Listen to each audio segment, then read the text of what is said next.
تو یہی وہ تقریر تھی بدرالدین اجمل کی جس کی وجہ سے سلفی جماعت میں بے چینی کی لہر دوڑ گئی اور سلفی جماعت نے اس کی زبردست مخالفت کی۔ بہرحال مخالفت کرے، اور سلفیوں کے بارے میں بدرالدین اجمل نے کیا کہا ہمیں اس سے کوئی لینا دینا نہیں ہے، وہ اس کا اپنا پرسنل معاملہ ہے، وہ سمجھے۔ لیکن روزنامہ انقلاب میں جو 10 جنوری کو تحریر شائع ہوئی، اس میں اہل سنت و جماعت کے ماننے والوں اور خاص طور سے علماء کرام کو نشانہ بناتے ہوئے یہ کہا گیا کہ یہ ان کے جو علماء ہیں، ان کے اوپر ان کے مشائخ اور مقلد ہونے کا پردہ پڑا ہوا ہے، جس کی وجہ سے وہ قرآن و احادیث کو نہیں سمجھتے، اس کی وجہ سے وہ 3 طلاق کو جائز قرار دیتے ہیں اور کہتے ہیں کہ اگر کوئی 3 طلاق دے دیا تو واقع ہو جائے گا۔ میں آپ تمام لوگوں کو آگاہ کرنا چاہتا ہوں کہ آپ انٹرنیٹ پہ جائیں، اگر آپ کے پاس روزنامہ انقلاب اگر موجود ہے تو آپ وہ تحریر پڑھیں، اور تحریر پڑھنے کے بعد اس کا علمی رد لکھیں، اور روزنامہ انقلاب کو آپ تحریر روانہ کریں۔ اور اس کے علاوہ اور جتنے بھائی بھی میری اس بات کو سن رہے ہیں، میں ان سے گزارش کروں گا کہ اگر آپ کا تعلق پڑھنے اور پڑھانے سے ہے، اگر آپ اردو میں لکھتے ہیں تو آپ کوشش کریں کہ سینکڑوں کی تعداد میں مراسلات آپ روزنامہ انقلاب کو ارسال کریں، کیونکہ ایک روزنامہ انقلاب جو بہت بڑا ادارہ ہے اور جس نے اتنی بڑی غیر ذمہ دارانہ حرکت کی ہے، ان کو اگر بدرالدین اجمل پہ اگر لکھنا تھا، خلاف لکھنا تھا، چونکہ بدرالدین اجمل نے ان کو دہشت گرد کہا ہے تو وہ لکھتے، لیکن انہوں نے اہل سنت و جماعت کو نشانہ بنایا ہے۔ دیکھیے، جہاں تک 3 طلاق کی بات ہے تو اہل سنت و جماعت کے نزدیک بھی 3 طلاق تمام جائز کاموں میں سب سے بدترین، سب سے ناپسندیدہ فعل ہے 3 طلاق۔ لیکن اگر کوئی 3 طلاق دے دیتا ہے تو وہ 3 طلاق واقع ہو جاتی ہے، یہ ہمارا ماننا ہے۔ دوسری بات میں آپ کو یہ بتاؤں کہ جہاں تک 3 طلاق کی بات ہے اور ہندوستانی کانسٹیٹیوشن کی بات ہے، ہندوستانی آئین قانون کی بات ہے، تو ہندوستانی آئین قانون میں مسلمانوں کے پرسنل لا میں یہ 3 طلاق واقع ہے، اور 3 طلاق پر اب تک عمل ہوتا ہوا آ رہا تھا کہ اگر کوئی 3 طلاق دے گا تو واقع ہو جائے گا۔ اور ہندوستانی آئین قانون کے مطابق ہندوستان میں تمام مذاہب و مسالک کے ماننے والوں کو یہ اختیار حاصل ہے کہ وہ اپنے مذہب پر عمل کریں، جیسا کہ اور دیگر مذاہب میں دیکھ لیجئے۔ ہندوؤں میں ایک ایسی جماعت ہے سادھو سنتوں کی جو کپڑے نہیں پہنتی،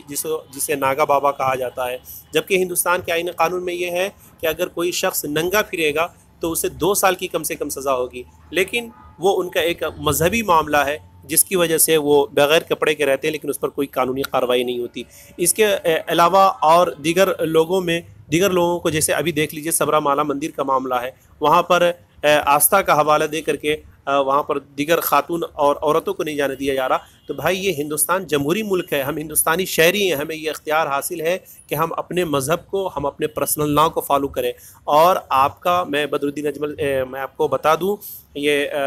جو مولانا فرقان مہربان صاحب ہیں، میں ان کو بتا دوں کہ آپ کا ہندوستانی آئین قانون میں کہیں وجود نہیں آتا، اور اگر آپ ہندوستان میں جی رہے ہیں تو یہ سنیوں کے بدولت آپ جی رہے ہیں، اور سنیوں کے نام پر ہی آپ کو پرسنل لا کی آزادی ملی ہے، ورنہ ہندوستانی آئین قانون میں مسلمانوں کی 2 ہی جماعت ہیں، ایک سنی ہے اور دوسرا شیعہ ہے۔ اس کے علاوہ تیسری جماعت ہندوستانی گورنمنٹ کے نزدیک کوئی جماعت نہیں ہے اور کوئی مذہب نہیں ہے۔ یہ سنیوں کا صدقہ ہے کہ آپ سنیوں کے صدقے میں جی رہے ہیں اور آپ کو مذہبی اختیارات ملے ہوئے ہیں، لیکن آپ نے جو حملہ کیا ہے اور جس طرح سے اپنی تحریر لکھی ہے، میں یہ نہیں مانتا۔ آپ کے نزدیک کیا ہے اور آپ کے کیا دلائل ہیں آپ اپنے پاس رکھیں، جو ہمارے دلائل ہیں، ہمارے علماء کے دلائل ہیں، جو ہم نے قرآن و احادیث سے اخذ کیا ہے، اس پر ہم عمل کریں گے، اور یہ عمل کرنے کا ہمیں قانونی اختیار حاصل ہے۔ آپ ہمیں ڈرا نہیں سکتے ہیں، آپ جس کو آپ کو حمایت کرنی ہے کریے، لیکن آپ نے جو اس میں جس طرح کی باتیں لکھی ہے، اور حیرانی کی بات یہ ہے کہ یہ مولانا صاحب نے آخر میں جو ہے بڑی عزت و احترام کے ساتھ اپنی بی جے پی جماعت کا انہوں نے حمایت کیا ہے، جبکہ ان کو معلوم ہونا چاہیے کہ وہی جماعت ہے جو ہندوستان میں ہمیشہ مسلمانوں کے خلاف سرگرمیوں میں حصہ لیتی رہی ہے یہ جماعت، اور اس کی جو شاخیں ہیں اس کے بارے میں آپ لوگوں نے پڑھا ہوگا کہ اس کا کیا رول رہا ہے ہندوستان میں۔ اس کے باوجود اس طرح کی احمقانہ حرکت کرنے والوں کے خلاف میں سمجھتا ہوں کہ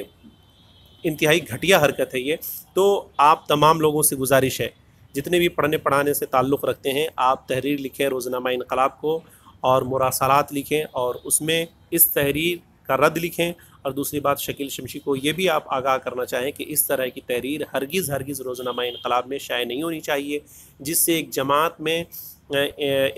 میں وہ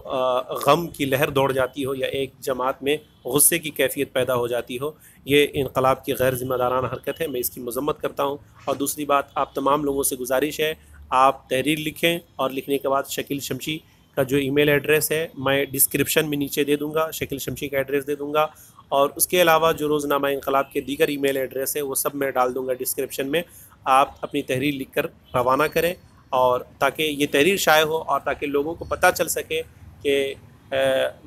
کون سا مذہب حق ہے، اور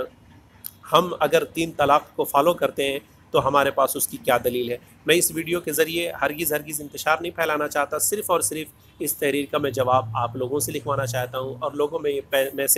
پیغام دینا چاہتا ہوں کہ اگر ہم 3 طلاق کو فالو کرتے ہیں، ہم ہرگز اسے اچھا عمل نہیں مانتے، لیکن اگر بھائی کسی نے کسی شخص کو 3 پتھر اگر مارا، 1 پتھر اگر مارا تو یہ فعل تو غلط ہے، لیکن پتھر مارا ہے تو چوٹ تو لگے گی نا انہیں۔ تو ہم بس اسی طرح 3 طلاق ہم بھی کہتے ہیں کہ یہ اچھا عمل نہیں ہے، یہ تمام جائز کاموں میں سب سے گھٹیا اور سب سے بدترین کام ہے، لیکن اگر کوئی 3 طلاق دے دیتا ہے تو طلاق واقع ہو جاتی ہے، اور اس کے لیے ہمارے پاس قرآن و احادیث سے دلائل موجود ہیں، اور ہم وہ دلیل پیش کرتے ہیں۔ تو اس لیے آپ لوگوں کو یہ آگاہ کرنا ضروری تھا کہ اس طرح کے پروپیگنڈے چل رہے ہیں، لہٰذا آپ لوگوں کو جاگنے کی ضرورت ہے۔ اگر اب نہیں جاگیں گے ہم تو کب جاگیں گے؟ اٹھیے کہ زمانہ چال قیامت کی چل چکا ہے۔ تو آپ تمام حضرات سے میری مؤدبانہ گزارش ہے کہ اس آڈیو کو زیادہ سے زیادہ آپ شیئر کریں، تاکہ ہماری جماعت کے جو علماء ہیں ان تک یہ آڈیو پہنچ سکے، اور وہ اس کا علمی رد لکھیں، علمی جواب لکھیں، اور کوشش کریں کہ روزنامہ انقلاب کے صفحے پر تحریر شائع ہو، علمی رد میں شائع ہو، تاکہ لوگوں کو حقیقت حال سے لوگ آگاہ ہو سکیں۔ بہت بہت شکریہ۔ مجھے امید ہے کہ آپ اس ویڈیو کو زیادہ سے زیادہ شیئر کریں گے اور زیادہ سے زیادہ علماء تک پہنچائیں گے، تاکہ جو ہمارے مذہب پر اور ہمارے مسلک پر جو حملہ ہو رہا ہے اس